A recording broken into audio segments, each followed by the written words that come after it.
Right, so hello, greetings. It's Thomas Daffern again for my Sunday weekly fasting day. I've been fasting on Sundays for the last year, just over. It's Ramadan, so lots of people around the world. 1 billion Muslims are fasting today, and they fast for a whole month with no food during daylight hours. I'm just doing it one day. But that's a 24-hour fast, so it's kind of my equivalent to Ramadan once a week. Why does one fast? Well, it's a way of saying to the universe, I'm focusing on the inner stuff today, or this month. The Muslims call it the sacred month. It's holy. They spend their day in meditation, prayer, inner contemplation, and the inner journey, which is, I think, one of the fundamental reasons we're here on this plane in incarnation, is to never lose contact with our spiritual homeland, if you want. I listened to a very nice talk by a Peruvian shaman on the Warrior Sage community this week. Thank you, Sachin, for interviewing him. And he said at the end, our people believe we come from the stars. They haven't lost sight in the Andes, in the Peruvian shamanic culture, of their proper homeland, which is in the stars. Now, however you want to define that, I mean, it was very nicely put. He said, we believe that we're just here in incarnation on Mother Earth, and it's a sacred thing. Therefore, we try and treat each other with loving respect, and all of nature, all different beings in incarnation here with us, from trees to animals to plants they're all sacred. I feel exactly the same as a druid from the Celtic world and in Europe. So to my brothers in the Andes, we share that view. And what that means is that therefore we have this sacred duty to tell the truth, to live ethically, to live creatively, to live with love, to honour the gods, to honour the goddess, and to, at this critical time on the planet, to as it were, reactivate that inner code that we all have of our true remembrance. I mean, Socrates, one of my great intellectual mentors, said that all knowledge is remembrance. It's about waking people up to what we already know. That's all I can do in these short little broadcasts once a week. This is my message in a bottle I'm sending out on the cosmic sea in case anybody's awake, Maybe it'll spur some people to remember at a deeper level. That's my intent, anyway. And so in that regard, I'm going to share a sort of slightly deeper sharing this week because, we are on lockdown. It's a critical time in the planet's history. I've never lived through something this shocking, really. I've seen that in Wuhan there are yet more deaths, people on the streets dying. Incredibly, parts of the US and Britain are, relaxing and socialising. I just hope another second wave doesn't hit. I am very mindful that in Greece only 150 people have died. Greece is my other homeland, so to speak. And that's because they really fiercely locked down. They did a Thermopylae, as I call it. And only half the people that died at Thermopylae have died in Greece, which is incredible. Well done. We have to await the passage of this. It's like living through the plagues of Egypt or something, when all the firstborn will die. But it is a scary time for the whole planet, and it's a time there for truth-telling. And I'm therefore going to share something at a deep level that I don't usually share in public. I've told a few close friends what I'm about to reveal in this broadcast today, and I'm taking you into my confidence, so to speak, we'll see if it resonates with you, and if it doesn't, then that's fine. Just ignore it or switch off, go and watch some football, do something else. If this resonates with you at a deep level, then by all means get in touch or, contemplate on your own journey and and I hope it has some meaning. So this is an event that occurred to me in the 1990s. So I've been around teaching and studying philosophy. In the 1990s, I was teaching at the University of London in interfaith peace studies. I was doing my PhD, and I was running a peace institute that was really unique because I was looking at global comparative philosophy and peace and conflict resolution. So it's the only such institute in the world, really. Most philosophers don't deal with peace. Most peace activists and thinkers don't really do philosophy. So it's in a little explored hinterland between the two, and that's its specialism. And so I was going to lots of philosophical conferences. I was meeting saints and sages from all religions: Buddhist, Hindu, Christian. I was at the Vatican in '94 at a huge conference of religious leaders with the then Pope John Paul II, and meeting amazing visionary elders from all faiths, including pagan shamans. There was an American Indian present. There were Aboriginal elders, every religion under the sun. It was very moving, and it gave me the idea of creating a mediation service to deal with interfaith conflict resolution, which I set up then the following year in '95 with a training in Oxford, and I got representatives of all the faiths: Jewish, Islamic, Hindu, etc. I was also at that time working with the Gandhi Foundation, running a School of Nonviolence project, which was part of this project, which is where I met my then partner and had a daughter, Shanti, named after peace in Sanskrit, who's now doing her PhD, so, time flies. But during the course of all this very busy decade, the 90s were incredibly busy for me, doing networking, travelling to different parts of the world. I went to India in '93 for the first time, which was an eye-opener. Again, I felt I'd come home. I fell in love with India. It was my first actual visit to that land, and I knew it. It's like I resonated with it at a very deep level. And then I also that decade, was invited to organise a conference of wisdom elders in London for an international network of spiritual seers and seekers from all different cultures and religions who were coming to London for the third part of a rolling conference of philosophers and sages, exploring the idea of creating a framework whereby wisdom schools around the planet could share their resources, share ideas, share their teachings, and students could come and do part of a degree, say, in a shamanic mystery school in the Andes with Peruvian shaman, and then they could transfer and do part of their degree with a Druid school in Wales and learn about the shamanic traditions of our culture, or they might go to Israel and learn with Kabbalists and Safat and so on. So we had at this conference, coming from all over the world, some pretty high-level teachers and amazing people flew in from Israel, Russia, a lot of people from the Russian esoteric perspective, which is one of the most profound on the planet. Don't forget Blavatsky came from there, Nicholas Rurik came from there. There's the picture of Nicholas Rurik's peace banner behind me, I'm not sure if you can see it. He was a kind of Buddhist esotericist. And shamanic teachers from the Mayan culture in Mexico had sent representatives. People came from Fintorn. People came from, all different parts of the world. People came from Israel who had introduced meditation teaching into Israel for the first time. A couple of very interesting women, a woman called, oh dear, names. But anyway, interesting people. She subsequently died, but I did interview her in Israel before she died. And she has a wonderful name named after the ninefold candle, the candelabra that is used in Israel. So her name will come back to me.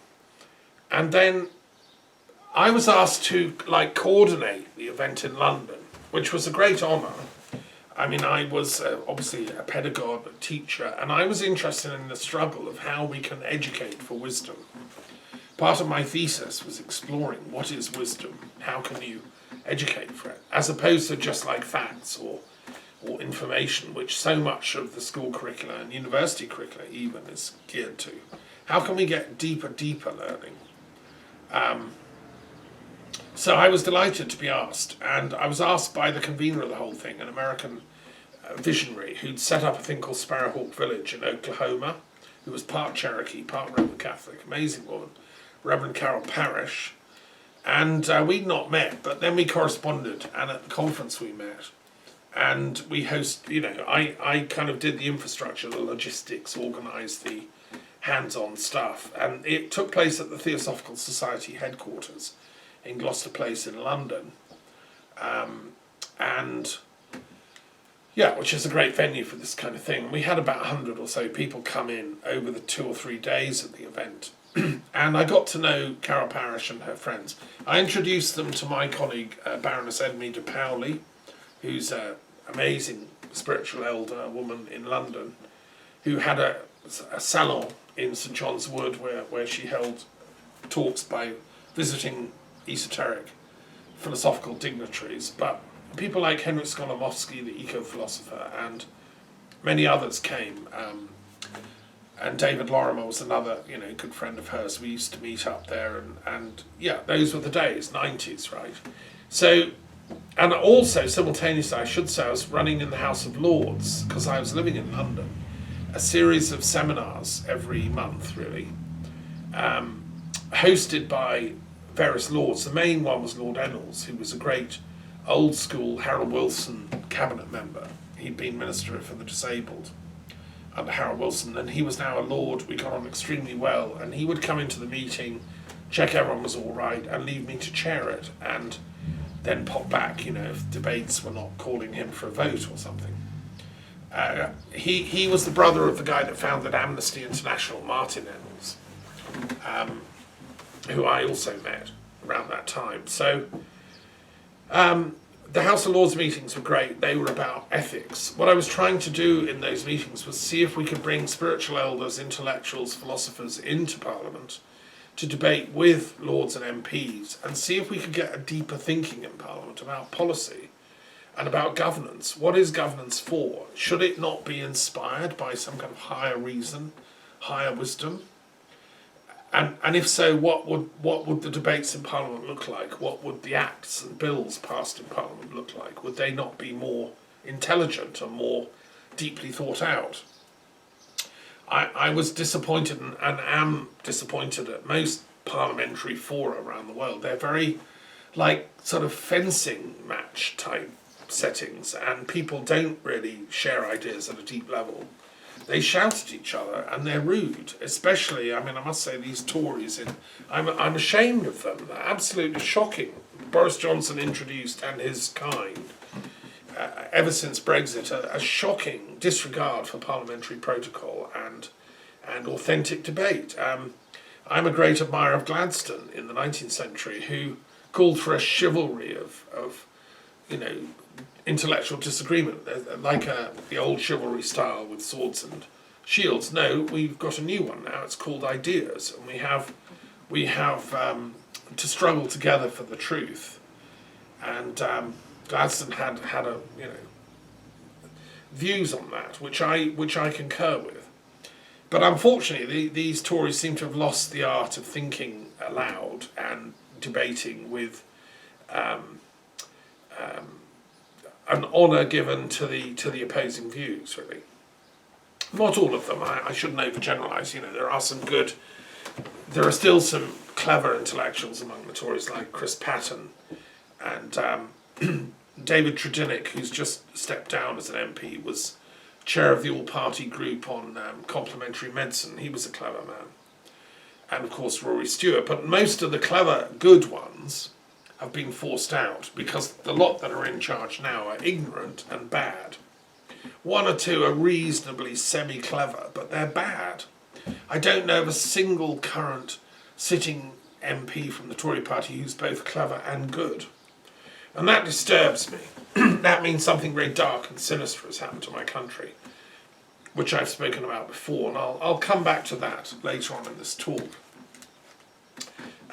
Let me move on here. So we're in I think it was 98,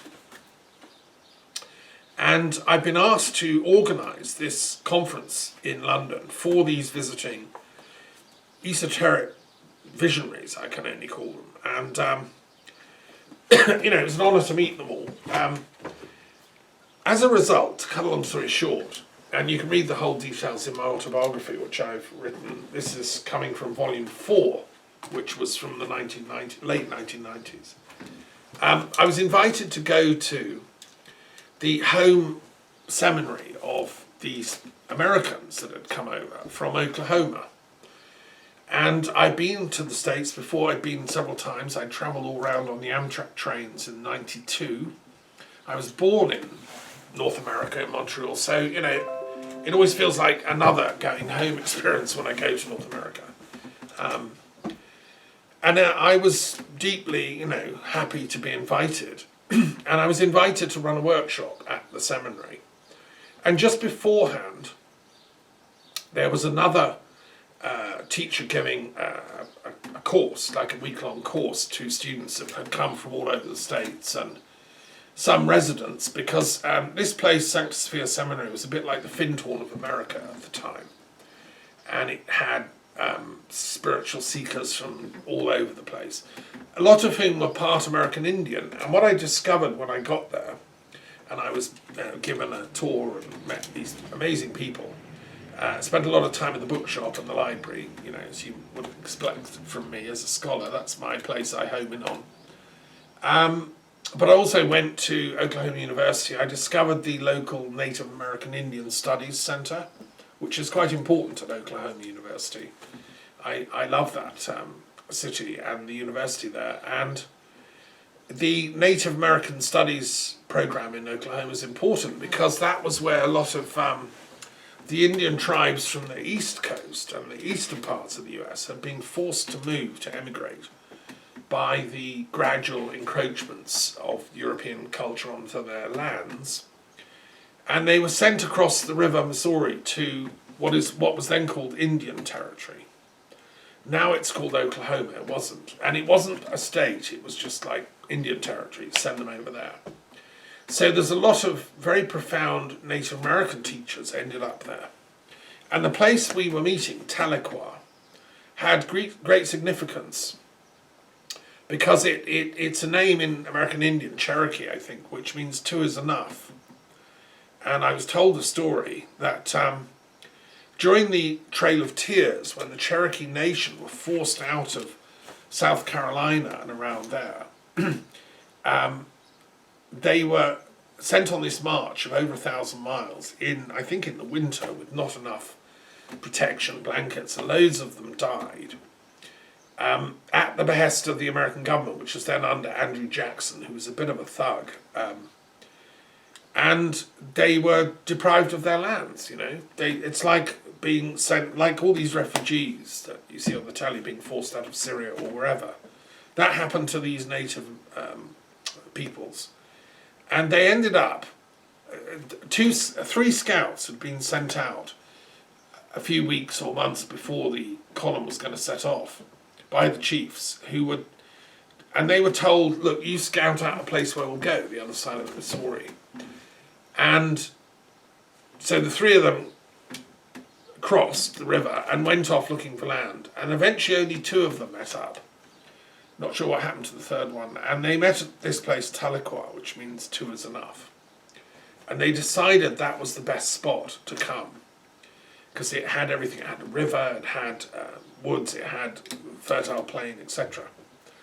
And that later became one of the first settlements of the Cherokee tribes in Oklahoma. And now it runs this amazing seminary of esoteric thinking. So, it was a place which I fell in love with, and everything about it, it felt so like coming home, like I say. I believe I've had a past life in the North American Indian culture, And it always feels like that when I go home, as it were, my other home. Anyway, what was this workshop? So I was invited to attend a pre-workshop because this other guy was teaching, and he was doing a course on reincarnation, which was very interesting. He was an esoteric teacher in his own right, who had a particular way of training people in what was called psychography. And I'd been volunteered to be a subject for this. It's something I've always been interested in, reincarnation. Ever since my late teens, going to university, studying philosophy, I'd really tuned into the Buddhist teachings of Vajrayana Tantra and Tibetan Buddhism, and I think I'd had a wake-up remembrance of past lives, and I'd accepted reincarnation as a model that makes sense to me philosophically, more than other kinds of models. Either there is no soul, there's no survival after death. I rejected that after working in hospitals with dying people, and after hearing enormous numbers of past life experiences and near-death experiences, which convinced me there is something that survives death. Scientifically, I was convinced. I approached this totally suspended judgment, but I read enough evidence and I met enough people who'd had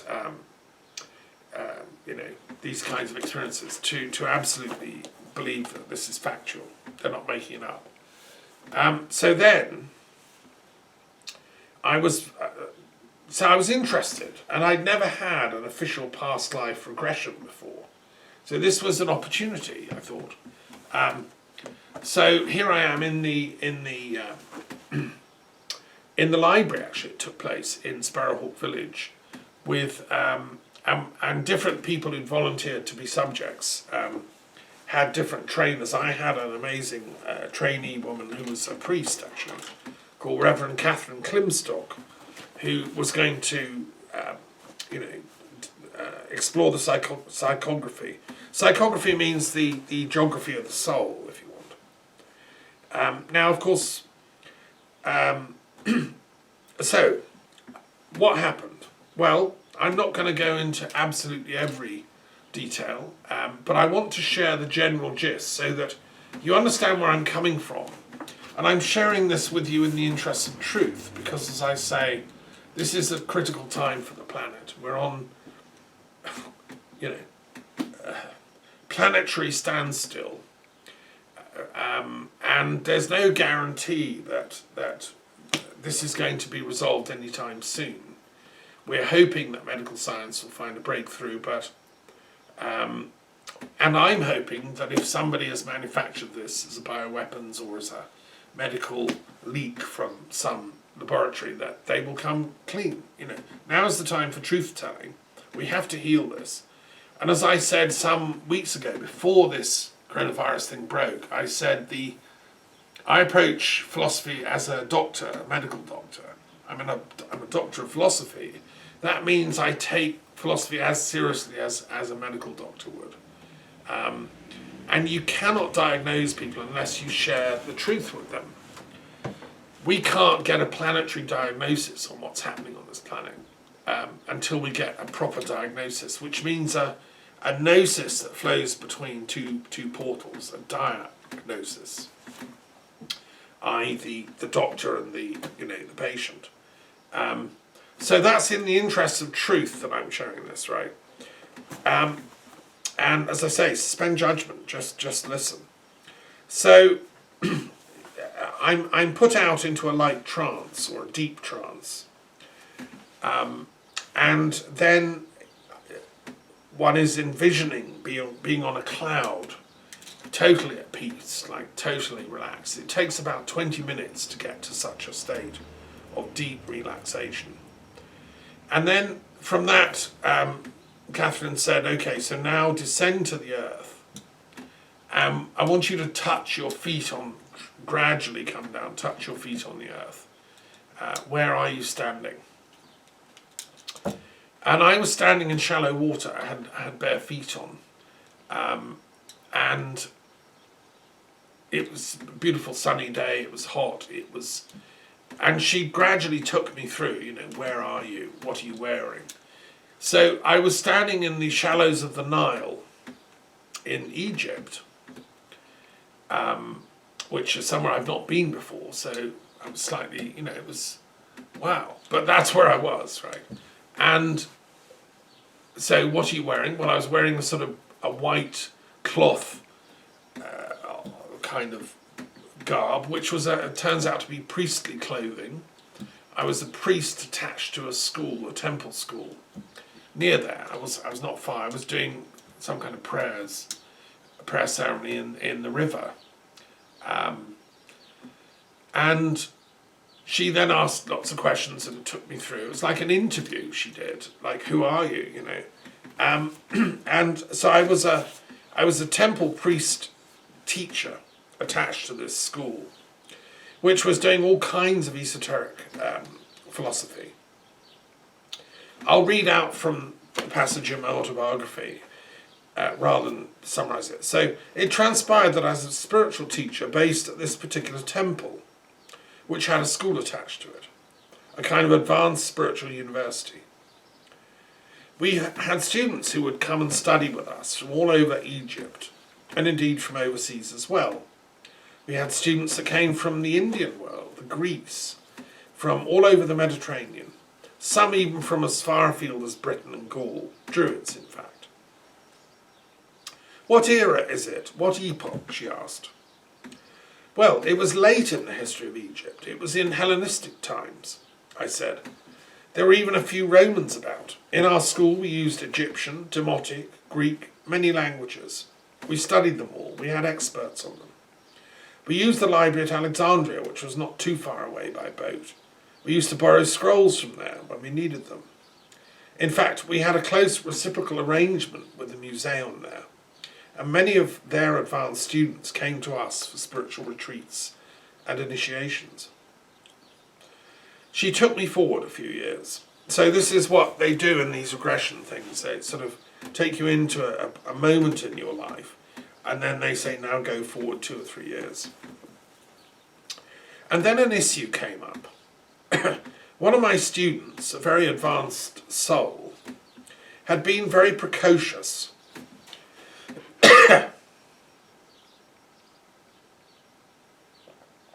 And had worked his way through the advanced initiation grades in rapid succession.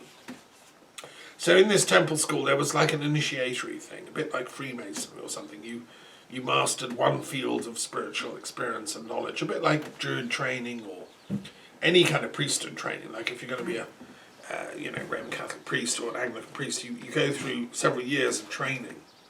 It's the same in all the mystery schools and all the wisdom schools that we had this conference at, which I met these people through.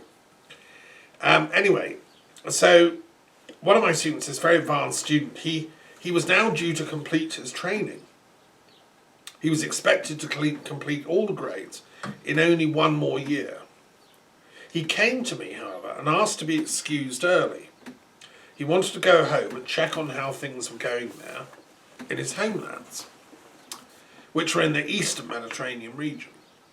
He would go there for a few months, he said, and if everything was all right, he would return as soon as he could to complete the final training. I was not convinced this course of action was the wisest.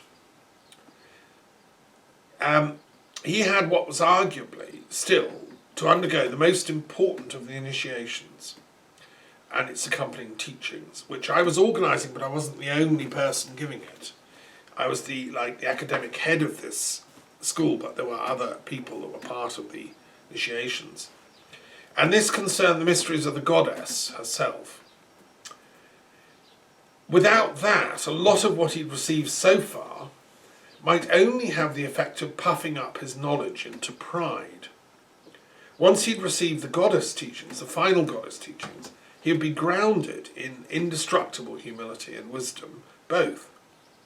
And he would achieve an adamantine state of being. So this was the highest initiation you could undergo in our temple school. And I was, I wanted him to go through it. I'd been through it. It was very, very deep, very profound. And I knew it would be amazing for him, someone of that cleverness. It would temper their slight tendency to arrogance, if you want. He promised to return, and he insisted that he had to go and visit his homelands. So anyway, reluctantly, I let him go. Well, what happened next? This Catherine was asking me in this state of trance. I didn't hear anything for ages. Months passed by. All was silent. A year, 2 years. Then another student, who also lived in that same region of the Eastern Mediterraneans, stated that he'd passed close by and heard something about my student's work. That he had now set himself up as a teacher in his own right and was conducting initiations of his own. I was puzzled. He lacked not so much the necessary authority to do that, as the necessary knowledge of the final stages of the work. He would be preparing candidates for something which could not be fully consummated. He was going off, so to speak, at half cock. That's a phrase we have in English, when it's not quite done properly. I was concerned. Why wouldn't he come back and complete his training before setting out on his own? It was a mystery to me, a puzzle, but it was one I could do little about. Then Catherine progressed me forward in time again. What was happening now? Well, obviously I was carrying on with the normal kind of running of this temple school and initiations and so on with other people. But as regards this rogue student, I heard other news from him.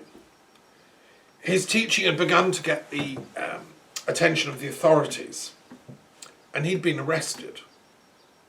He'd been tried on various trumped-up excuses, and had even been executed then as if a common criminal, rather than what he was, which was a highly gifted and talented spiritual teacher and mystic. What did I think? What was my reaction when I heard the news? I was asked. Well, upset, obviously, but not altogether surprised. Part of the problem of sharing information and divulging too many mysteries too quickly is that it does not allow time for the right people to sift themselves out into your presence. You need time to be able to ascertain the real weight of a group you'll be working with. And that hadn't happened. He'd gathered a group around him very swiftly, too swiftly in fact, without really testing their credentials, without really estimating their own spiritual strengths. So the whole mission had been fraught with danger, therefore. Another problem is that without the goddess initiation, one can become inflated. One can think of oneself as some kind of great person or great infallible teacher, without realizing that in fact one is simply another child of the eternal goddess, the eternal mother, and that all we humans are in fact equal ontologically on that level. That we are all equal children. So this vision of the highest possible basis for equality is the fact that in our divinity we're all equal. Not so much in our humanity or materiality. That's different. It's in our ontological soul nature that we're equal.